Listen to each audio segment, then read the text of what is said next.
केसरी शर्मा जी मेरे साथ हैं, नरेश मीणा जी से इन्होंने मुलाकात की है। इनसे जानते हैं कि क्योंकि हम तो अंदर जा नहीं सकते, लेकिन सर बताएंगे कि नरेश मीणा जी की तबीयत कैसी है और क्या कुछ बातें उन्होंने की है। बहुत स्वागत है आपका। नरेश जी से मिले हैं, क्या कुछ बातें हुई हैं आप दोनों के बीच? देखिए, नरेश जी का मैं कुशल से पूछने के साथ साथ और उनको एक सुझाव देने के लिए भी आया था कि राजनीति में आंदोलन होने चाहिए और जो भी गलत लगे उसका खिलाफत भी होनी चाहिए, लेकिन भावनाओं और जज्बात को काबू में रख के होना चाहिए।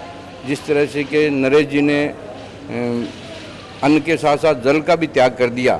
मैं उनको वही एक किस्सा सुना के आया हूँ अभी कि एक बार कुछ संत जंगल में तपस्या कर रहे थे, तो वो कुएं में पैर में लोहे की जंजीर बांध के उल्टे लटके हुए थे। तो एक गडरिया वहाँ से निकला बड़ा बड़ा। उस गडरिये ने पूछ लिया, भाई आप क्या कर रहे हो? बोले, हम भगवान के लिए तपस्या कर रहे हैं और भगवान हमारे को इस कुएं से निकालने के लिए आएंगे। तो उसने गडरिये ने सोचा, जब भगवान ही आएंगे तो क्यों न मैं भी लटक जाऊं। तो उसके पास जंजीर तो थी नहीं लोहे की। उसने वहीं आसपास से ये पेड़ पौधों की लताएं तोड़ी और उसको लपेट के एक रस्सी बना ली और उसको पैर में बांध के लटक गया। तो वो जो सन्यासी थे वो भी समझ गए कि साहब ये तो एकदम भावुक आदमी है, क्योंकि इसने जिस तरीके से लताओं से बांधा है, ये लताएं तो कुछ दिनों में सूख जाएगी और अपने आप इसके वजन से टूट जाएगी, ये तो बहुत जल्दी कुएं में गिर के जाने वाला है। तो वो तो अपनी भक्ति भूल गए, लेकिन वो अपने हिसाब से भक्ति करता रहा। तो मैं इस बारे में यही उनको समझा के आया था कि राम ने भी उसको निकाला कि भाई इसकी तो ये तो भावुक आदमी है। तो आपको भावनाओं में रह के कभी कोई आंदोलन नहीं करना, आपको करना है आप हर तरीके से विरोध कीजिए, लेकिन शरीर को पहले प्रथम दृष्टया ध्यान में रखते हुए इनको करना चाहिए। यही सुझाव देके, और अभी वो एकदम स्वस्थ हैं और अभी उनका निरंतर सुधार हो रहा है। बातें की या फिर लिखकर या इशारों में, कैसे बात की आपसे उन्होंने? नहीं, मैंने बातें की है। बातें की, मतलब बातें कर रहे हैं वो? हाँ, कहीं दिक्कत नहीं है। अच्छा, एक बात बताइए कि वो कह रहे हैं कि सरकार ने कुठाराघात किया है, बच्चों को जो है 12-13 लाख की सहायता देकर एक झुंझुना दे दिया है, 1 करोड़ रुपए 50 लाख की मांग की जा रही है। कितना सहमत है कि सरकार इनकी बातें सुनेंगी?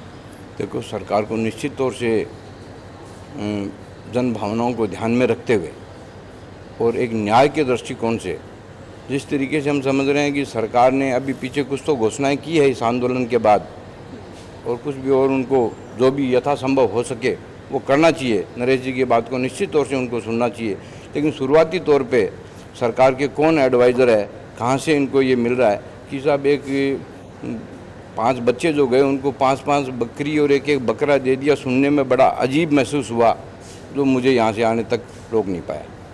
मैंने जब देखा कि नरेश जी यहाँ आकर बैठे, बकरियाँ उनके साथ थी, तो हम भी नहीं समझ पाए थे कि आखिर में बकरियाँ आई कहाँ से। खैर, बकरियाँ तो पता नहीं कहाँ चली गई।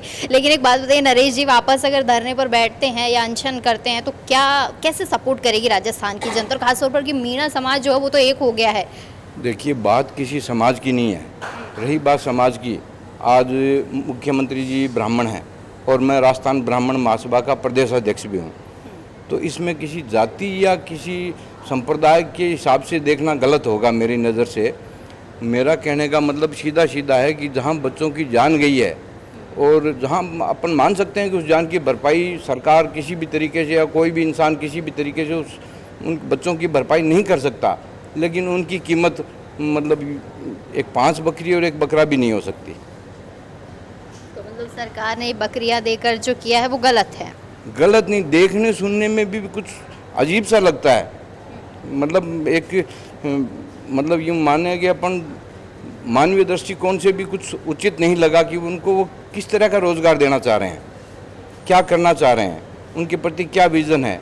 सरकार का किसी को सहायता देने का भी एक सिस्टम, एक तरीका होना चाहिए। ये उस श्रेणी में मुझे अच्छा नहीं लगा, इसलिए मैं इसका समर्थन करता हूँ। बहुत शुक्रिया सर।